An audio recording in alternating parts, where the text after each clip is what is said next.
No es solo la historia de un hombre, es el relato de un milagro, un camino trazado por la mano de Dios, marcado por liberaciones imposibles, encuentros sobrenaturales y una fe que desafió a reyes, mares y multitudes.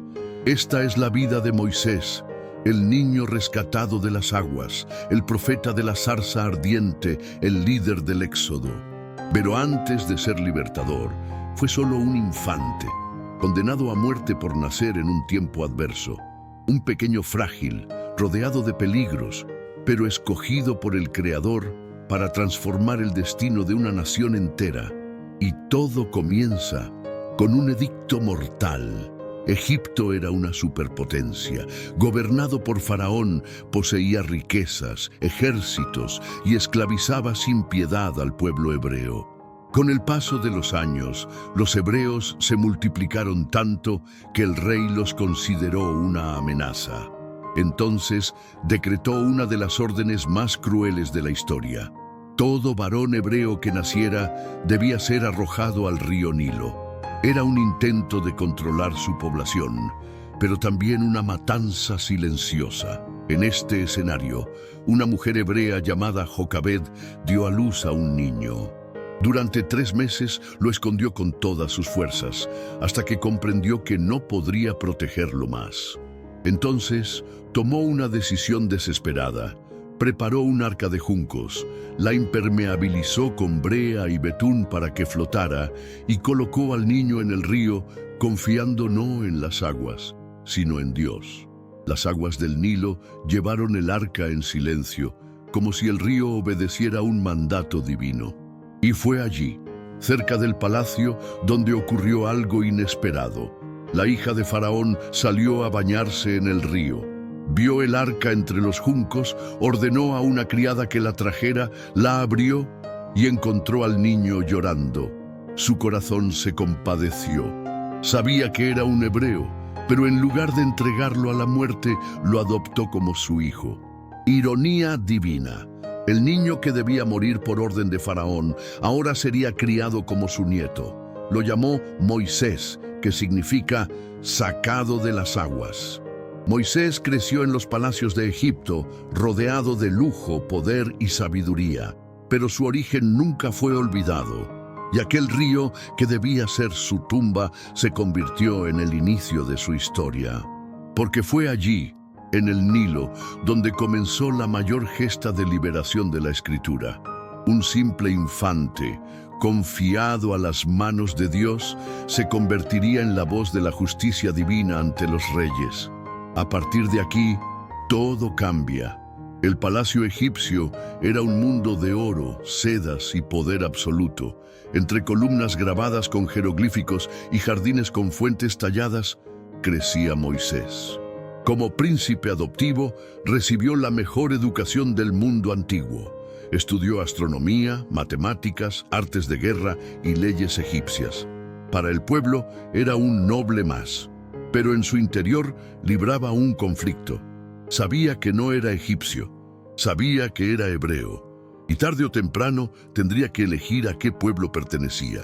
Porque, aunque vistiera ropas reales, la sangre que corría por sus venas era la de un pueblo oprimido. Un día, Moisés salió del palacio para ver la vida fuera de sus muros. Lo que vio le quebrantó el corazón. Hebreos encorvados bajo el peso de los ladrillos, azotados, humillados, mujeres exhaustas, niños hambrientos. Entonces presenció algo que no pudo soportar: un egipcio golpeando a un hebreo. Moisés miró alrededor. No había testigos. Consumido por una ira que apenas entendía, se abalanzó sobre el egipcio y lo mató. Enterró el cuerpo en la arena, intentando ocultar su acto. Pero no fue solo un crimen. Fue el comienzo de una ruptura. El príncipe había cruzado un límite sin retorno. Al día siguiente, regresó y vio a 2 hebreos peleando entre sí. Intentó mediar, pero uno le replicó: ¿Quién te ha puesto por príncipe y juez sobre nosotros? ¿Acaso piensas matarme como mataste al egipcio? Moisés quedó petrificado. Su secreto estaba al descubierto. El palacio ya no era seguro.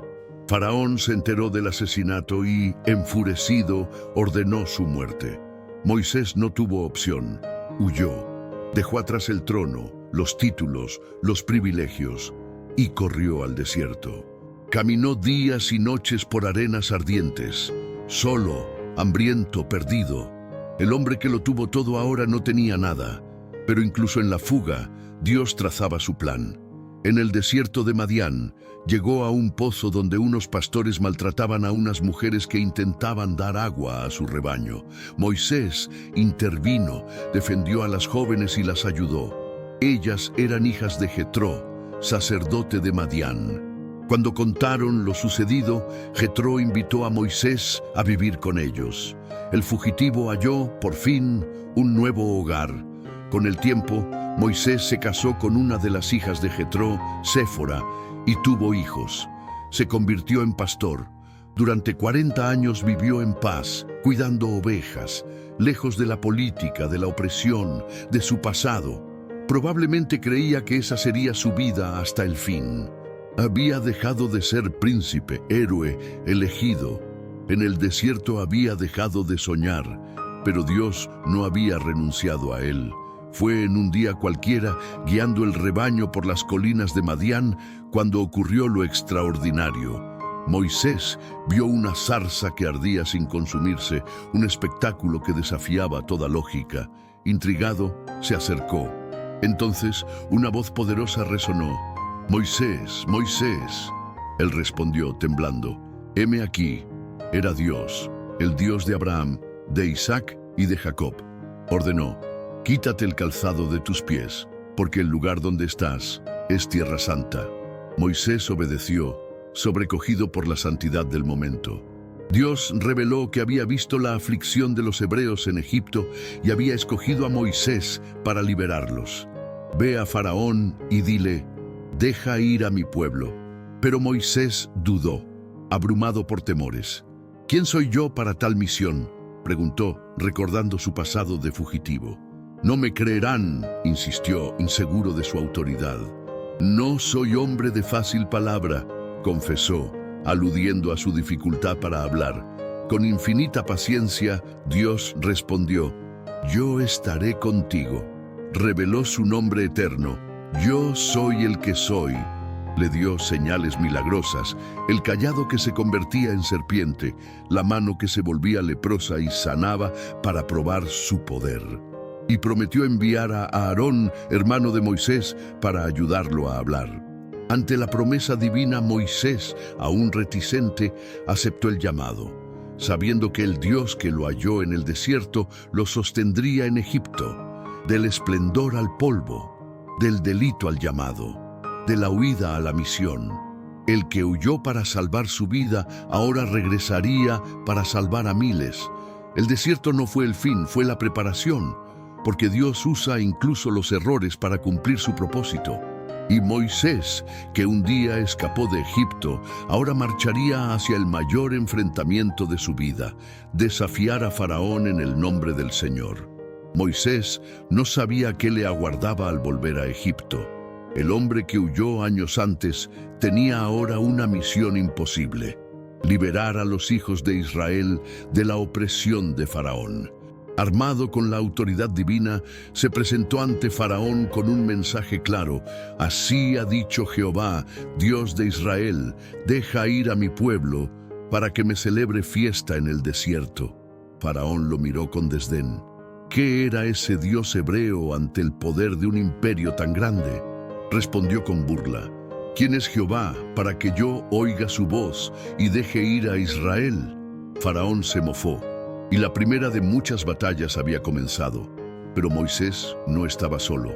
Dios había prometido manifestarse con señales y prodigios. Así comenzaron las 10 plagas, cada una más devastadora, cada una un desafío directo a los egipcios y sus dioses falsos. El río Nilo convertido en sangre, ranas invadiendo las casas, piojos atacando al pueblo. Con cada plaga, Faraón endurecía su corazón, negándose a liberar a los hebreos. Dios mostraba su poder de manera innegable, pero el corazón de Faraón seguía obstinado. La lucha entre el hombre y lo divino estaba en su apogeo. Con cada plaga, la desesperación crecía entre los egipcios. Sin embargo, Faraón permanecía inflexible. Finalmente Dios envió la plaga más terrible, la muerte de los primogénitos. En toda casa egipcia, el primogénito, humano o animal, moriría. Pero Dios hizo distinción con los israelitas. Ordenó a Moisés que el pueblo sacrificara un cordero sin defecto y rociara su sangre en los postes y el dintel de las puertas. Esa señal protegería sus hogares. Aquella noche, el ángel de la muerte pasó por Egipto y un gran lamento llenó la tierra. Faraón, quebrantado por la pérdida de su hijo, llamó a Moisés y a Aarón y dijo: «Levantaos, salid de en medio de mi pueblo, vosotros y los hijos de Israel, e id, servid a Jehová como habéis dicho». Los hebreos abandonaron Egipto en una noche apresurada, llevando solo lo indispensable. Pero el mayor milagro no fue su salida, sino cómo Dios los guiaría. Faraón, tras dejarlos ir, se llenó de ira y se arrepintió. Con sus ejércitos persiguió a los israelitas para devolverlos por la fuerza. Pero Dios tenía otros planes. Los israelitas llegaron al Mar Rojo enfrentando una elección imposible: avanzar y ahogarse o retroceder y ser capturados. El pánico se apoderó del pueblo, que murmuró contra Moisés: ¿No había sepulcros en Egipto que nos has traído a morir en el desierto? Moisés, ante el temor del pueblo, respondió con valentía: «No temáis, estad firmes y ved la salvación que Jehová hará hoy con vosotros, porque los egipcios que hoy habéis visto, nunca más para siempre los veréis». Alzó su cayado, y Dios, en su misericordia, actuó. Una columna de nube se colocó delante de los israelitas y una columna de fuego detrás, separándolos de los egipcios. Al caer la noche, el mar estaba ante ellos, pero Moisés sabía que lo imposible para los hombres no lo es para Dios. Dios ordenó a Moisés extender su mano sobre el mar y así lo hizo. Las aguas se dividieron formando dos muros y un camino seco apareció en el fondo del mar.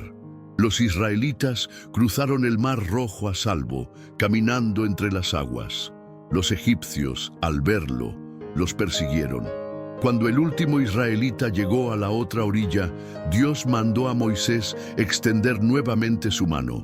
Las aguas volvieron, cubriendo carros y jinetes. El ejército de Faraón fue destruido, ninguno sobrevivió. Tras cruzar el mar y ver la destrucción del ejército egipcio, el pueblo de Israel se llenó de reverencia y adoración. Moisés entonó un cántico de victoria, alabando a Dios por su salvación. «Jehová es mi fortaleza y mi cántico, y ha sido mi salvación». El cántico celebraba la fuerza del Señor, que venció a los enemigos, y su fidelidad al cumplir sus promesas. El pueblo supo sin duda que Dios estaba con ellos. Eran libres, liberados de la esclavitud, y el camino hacia la tierra prometida había comenzado. Pero la verdadera libertad aún estaba lejos. El desierto sería largo, arduo y lleno de pruebas. Sin embargo, desde ese momento, el pueblo sabía que no estaba solo. El Dios que los libró de Egipto y los guió por el Mar Rojo seguiría con ellos, guiándolos en la oscuridad, las dificultades y los desafíos futuros. La victoria en el Mar Rojo fue más que una liberación física, fue la confirmación del poder y la fidelidad de Dios. Tras la liberación y la travesía del Mar Rojo, los israelitas enfrentaban una nueva realidad: el desierto. La salida de Egipto no trajo, como muchos esperaban, una vida de conquistas fáciles. El pueblo, ahora libre, comenzaba a entender que el verdadero viaje apenas empezaba. La escasez de recursos y el calor abrasador del desierto minaron pronto su confianza y paciencia. Aún impactados por los prodigios vistos, los israelitas murmuraban contra Moisés y Dios: «¿Por qué nos sacaste de Egipto? Mejor nos hubiera sido servir a los egipcios, donde teníamos ollas de carne y pan en abundancia». decían, olvidando los horrores de la esclavitud. El desierto no fue solo un tránsito físico, sino espiritual. Era una prueba para Israel. Debían aprender a depender de Dios en todo, algo que la liberación de Egipto no les había enseñado aún. Cada vez que clamaban por agua o comida, Dios proveía. Cuando faltó agua, ordenó a Moisés golpear la peña, y de ella brotó agua. Cuando escaseó el alimento, envió maná del cielo cada mañana y codornices para carne. Era claro, Dios cuidaba de su pueblo, proveyendo sobrenaturalmente, pero también probaba su fe y paciencia.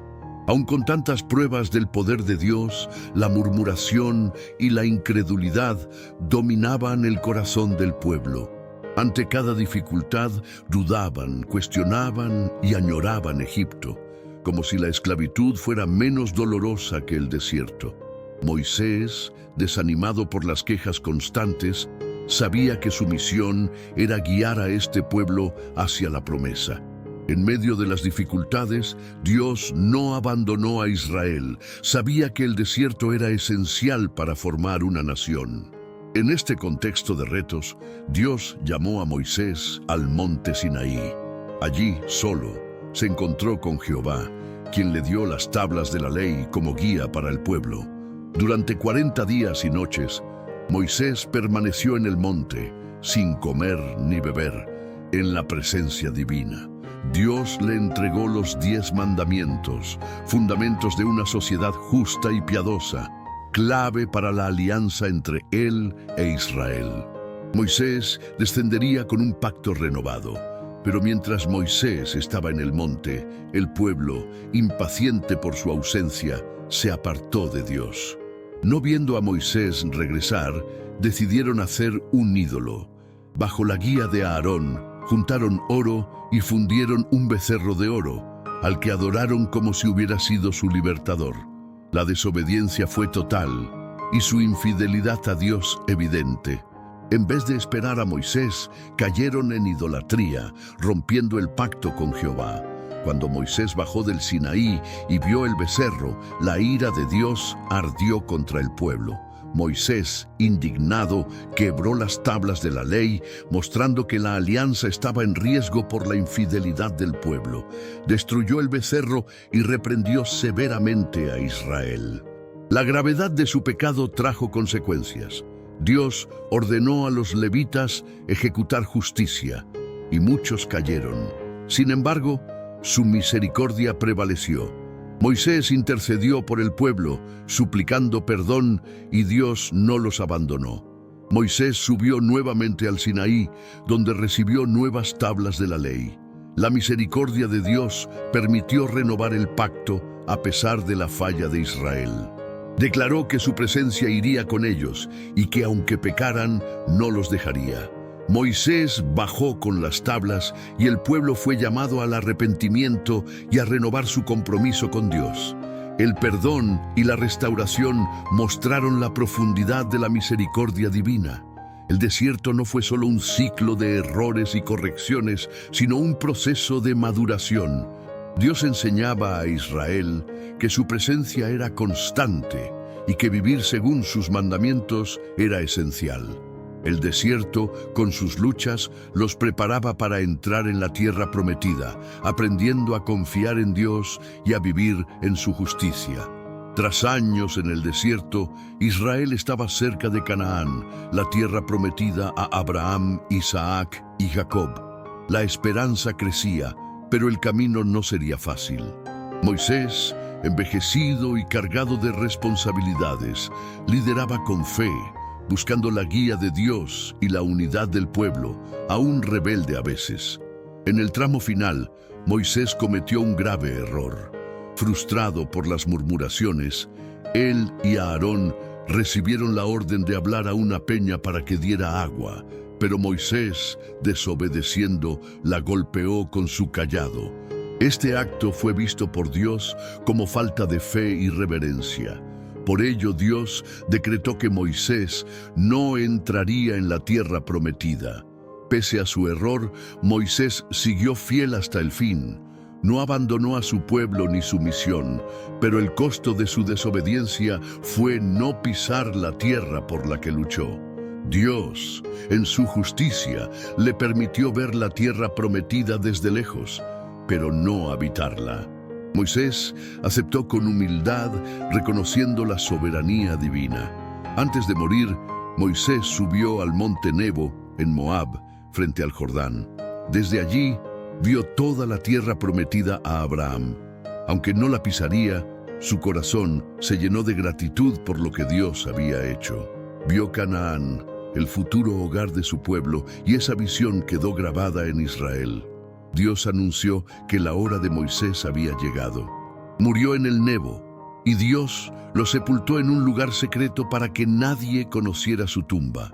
Este acto reflejó la singularidad de Moisés, que murió sin honores de rey, pero con una grandeza forjada en su fidelidad y liderazgo. No hubo otro como él, que habló con Dios cara a cara, el mayor profeta de Israel. La muerte de Moisés trajo luto a Israel. Lloraron 30 días en las llanuras de Moab, sabiendo que habían perdido a su mayor líder. Moisés no era solo un caudillo, sino un profeta que los guió con paciencia y los llevó al umbral de la tierra prometida. Su muerte cerró una era, pero abrió otra.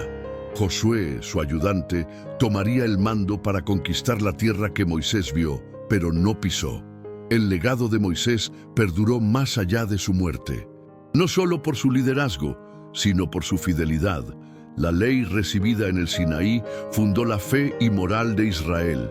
Sus hazañas inspiraron generaciones y su nombre se volvió sinónimo de obediencia y sabiduría. Murió como el mayor profeta, pero su influencia no se extinguió. Israel, bajo Josué, avanzaría a la tierra prometida, cumpliendo la misión que Moisés inició. Así terminó el ciclo de Moisés. Su cuerpo quedó en Moab, pero su espíritu vivió en el pueblo que guió. No solo los liberó de la esclavitud, sino que les enseñó a vivir bajo un Dios fiel y justo.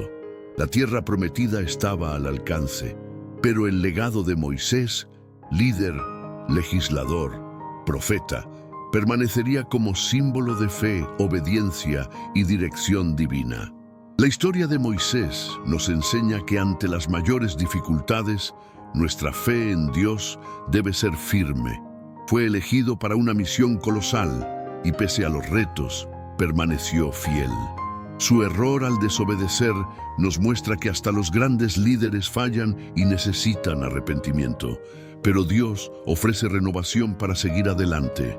La historia de Moisés no es solo sobre liderazgo, sino sobre la fidelidad de Dios a sus planes, aun cuando fallamos.